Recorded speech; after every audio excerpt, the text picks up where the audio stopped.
The rain in Seattle doesn't just fall, it settles into your bones like a cold, persistent grief. I sat in my Ford, the engine humming a low, vibrating note that seemed to mock the frantic drumming in my chest. I stayed there for 20 minutes, watching the glow of the smart lights in our living room. From the outside, our house in Brookside looked like the American dream realized. A pristine craftsman with a wraparound porch and a yard I spent every Sunday manicuring. Inside that house was Elena, my wife of 7 years. We were the golden couple. I was the reliable logistics manager who climbed the ladder through grit, and she was the rising star at Vane Tech. But a few hours ago, the dream had curdled. I found her old phone in the back of the laundry room, still logged into her cloud messages. I wasn't looking for trouble, but curiosity is a treacherous thing. I saw the thread with Julian Vane, her CEO. The messages weren't just professional boundary crossing. They were a roadmap of a year-long betrayal. He wasn't just her boss. He was her fantasy, a man she described as the king she deserved. Before we go deeper into this story, take a second and hit that subscribe button. Give this video a like and let us know where you're watching from. I'm curious to know how far these stories travel. Welcome to Family Secrets and Revenge. My name is Mark, and this is the moment my life turned into a high-stakes game of chess I never asked to play, but one I was determined to win. I finally killed the engine. The silence that rushed into the car was deafening. I practiced my breathing, trying to lower my heart rate. If I went in there screaming, I'd lose the advantage. I needed her to speak first. I needed to see the woman I thought I knew disappear in real time. When I walked through the door, the scent of expensive lavender candles, the ones she only lit when she was feeling refined, hit me like a physical blow. Elena was draped across the sofa, an iPad in her hand, looking like a portrait of domestic peace. "Hey babe, you're late," she said. She didn't even look up from her screen. "Work ran over," I replied. My voice was steady, which felt like a minor miracle. I walked into the kitchen, poured a glass of water, and watched her over the rim. She looked beautiful, but for the first time, she looked like a stranger wearing my wife's skin. "Julian called the house today," I lied, testing the waters. She stiffened. It was subtle, just a slight hitch in her shoulders, but I saw it. Why would he do that? He has my cell." "Maybe he wanted to talk to the man who makes your life possible," I said, walking into the living room. I sat in the armchair across from her. The space between us felt like a canyon. "Elena, let's play a game," I said, my tone conversational, almost light. "If you could have one night where no rules applied, where you could just live out a fantasy, what would it be? No judgment, just total honesty." She laughed, that light, airy sound that used to be my favorite music. Now it sounded like a serrated blade. "Where is this coming from, Mark? Did you have a midlife crisis on the E5 today? Just answer it. I'm curious. We've been together a long time. Do I still know your heart?" She put the iPad down. Her eyes shifted, searching for a trap. When she didn't find one, her expression changed. It turned cold, hard, and terrifyingly honest. "You want the truth? Fine. I want something high stakes, Mark. I want to be with someone who commands a room just by walking into it. Someone who doesn't worry about the mortgage or the grocery budget. Julian Vane invited me to the gala in Chicago next weekend. He told me it could be our night, a fantasy. He's everything you aren't. He's brilliant, he's powerful, and he sees a version of me that you've let go stagnant." The air left the room. I felt the blood drain from my face, but I kept my eyes locked on hers. She wasn't even ashamed. She looked at me with a mixture of pity and boredom. "And you want to go?" I asked, my voice a whisper. "I need to know," she said, her voice growing stronger. "I need to know what I've been missing while I've been playing house with you. It's just one night, Mark. One night to be the woman I was meant to be." I looked at the wedding photo on the mantle, 2 kids who thought love was enough. Then I looked at the woman in front of me, who was ready to trade 7 years for a hotel suite in Chicago. "Okay," I said. Elena blinked. The defiance in her eyes wavered, replaced by confusion.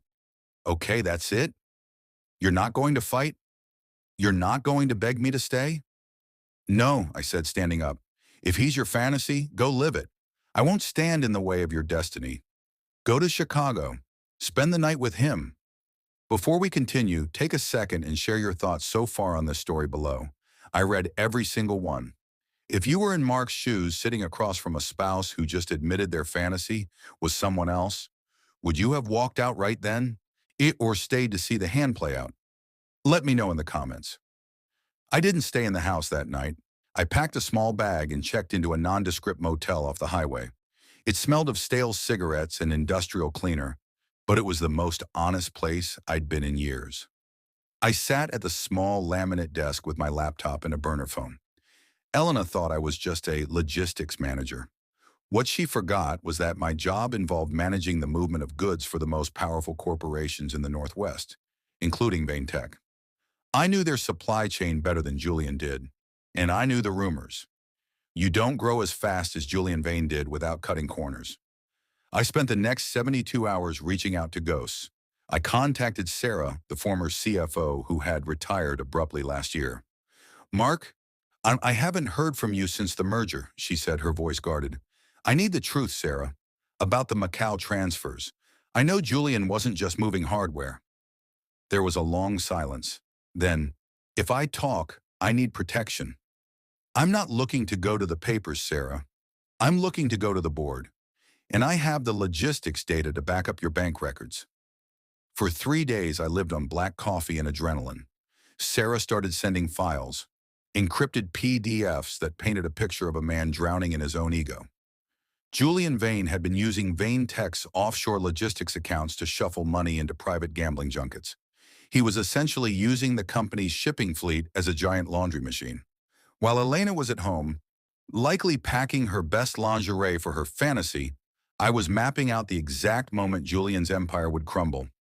I saw her social media posts, vague inspirational quotes about following your truth and new beginnings. She was already gone. She had checked out of our life before she even bought the plane ticket. It hurt, a dull ache in my chest that wouldn't go away, but it also sharpened my focus. This wasn't just about a cheating wife anymore. It was about exposing a predator who thought people were disposable.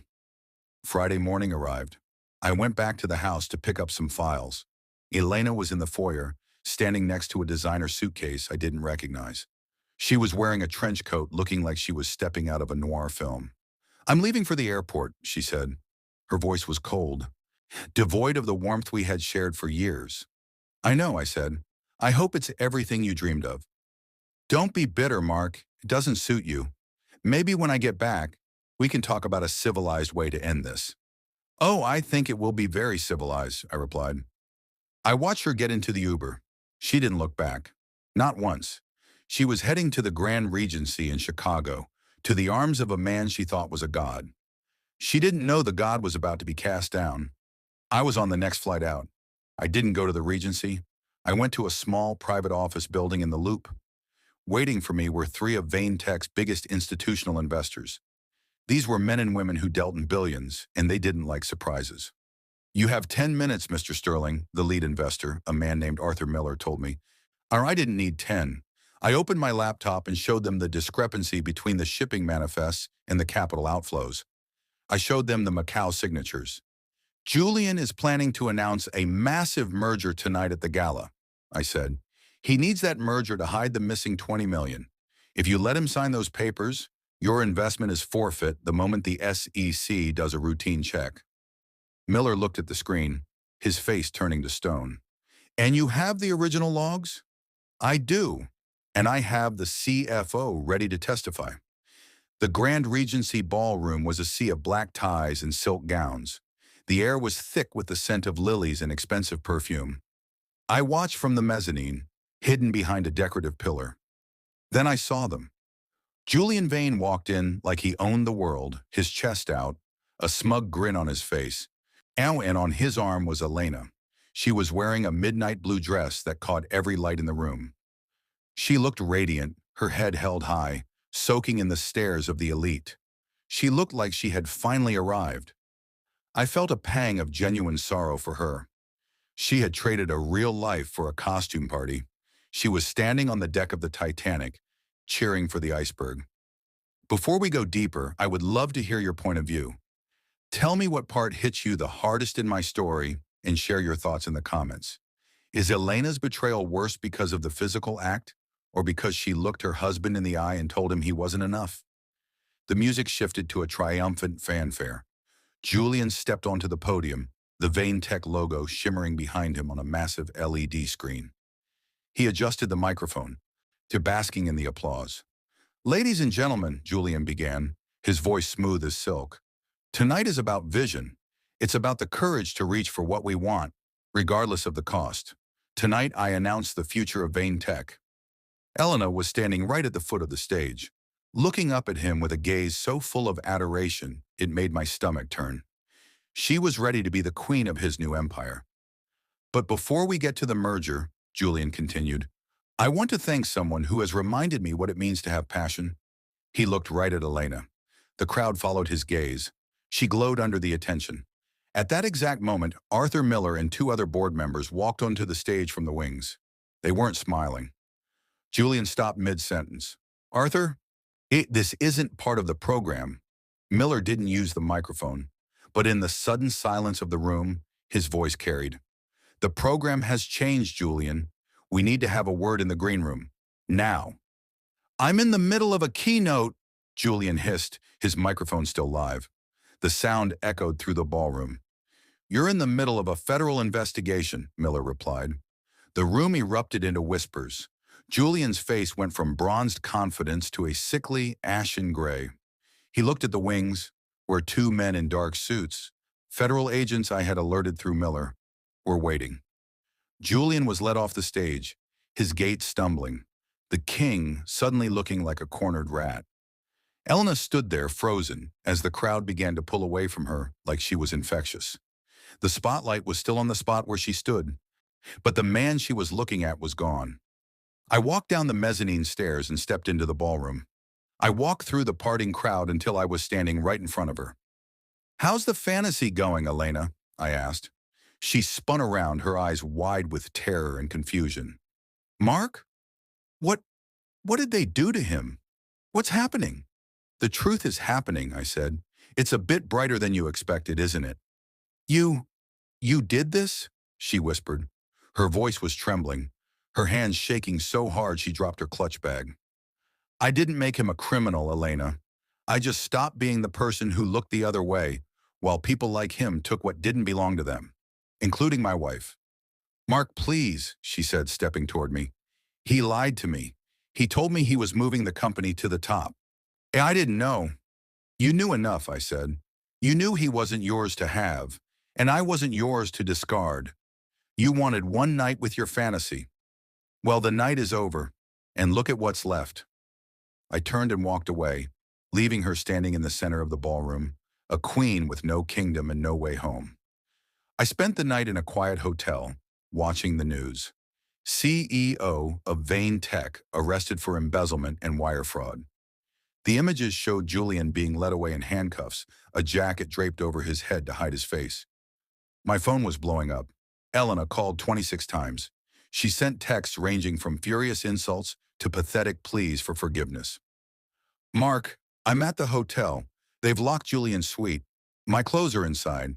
I have no money. Please help me." I didn't reply. I had already called the airline and canceled her return ticket, which was booked on our joint credit card. I had also moved our remaining savings into a protected escrow account for the divorce. She was stranded in Chicago with nothing but a midnight blue dress. When I got back to Seattle, the house felt different. It didn't feel like a home anymore.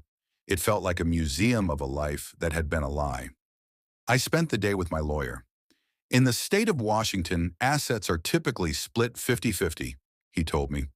But given the documentation of her using marital funds to facilitate an affair and the evidence of her intent to abandon the marriage, we have a very strong case for a lopsided settlement, especially if we factor in the reputational damage to you."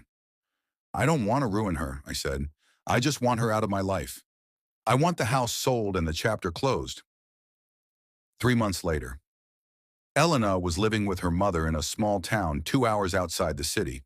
The divorce was finalized, and she walked away with almost nothing. The legal fees for her defense, since she was briefly investigated as a potential co-conspirator of Julian's, ate up whatever small settlement she received. I heard she took a job at a local diner. A friend of mine saw her there. He said she looked 10 years older. She spent her breaks staring at her phone, likely looking at the world she used to inhabit. Julian Vane took a plea deal, 12 years in federal prison. His fantasy life was now a 6 by 9 cell. I stood on the porch of my new home, a small cabin in the mountains of Colorado. The air here is thin and cold, but it's clean. There are no lavender candles here, just the smell of pine and the sound of the wind.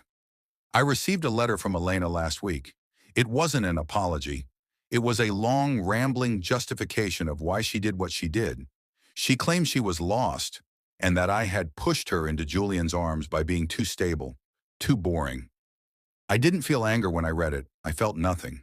That was the real revenge, not the loss of the money or the social standing. It was the fact that she no longer had the power to make me feel anything at all. Looking back at everything I went through with Elena, I realized that the okay I said that night wasn't for her, it was for me.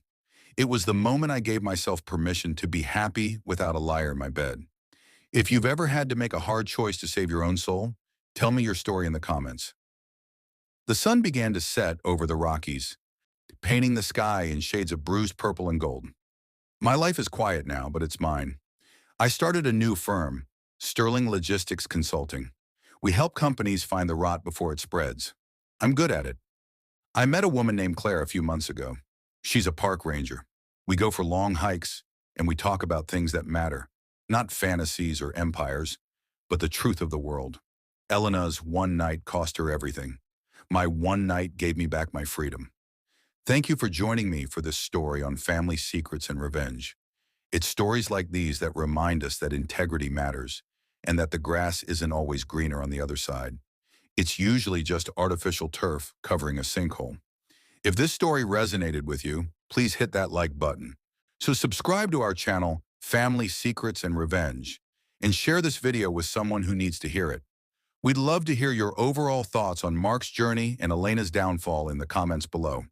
Until next time, stay vigilant.